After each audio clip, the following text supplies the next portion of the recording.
મને ક્યારેક કોઈક જગ્યાએ યજ્ઞ કે હવન થતો હોય ને ત્યારે બહુ અદ્ભુત વિચાર આવે છે કે હવનની અંદર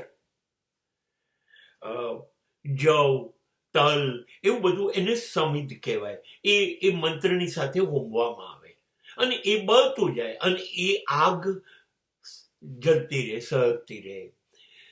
મને એવું થયું થોડી પણ દૂર ખુરશીઓ નાખીને બેસો ગમે ત્યાં ગળી તો તમને એટલી દૂરથી હવનની આગ દેખાય, પણ એ આગ જળહળતી રહે, પ્રગટેલી રહે. એના માટે જે અંદર હોમાઈ ગયા એ આપણને દૂરથી નથી દેખાતું. આપણે કાયમ શું જોઈએ છીએ ખબર છે? ક્યાં પણ જઈએ ને તો મંદિરની ધજા દૂરથી ફરફરતી દેખાય, બધા એને નમસ્કાર કરશે, પણ એ ધજાને ઉપર ફરફરવા માટેનું જે શિખર બન્યું એ મંદિરનો પાયો, નીચે જે ઈંટો દટાઈ ગઈ છે તો જ એ એટલું ઊંચું શિખર ગયું.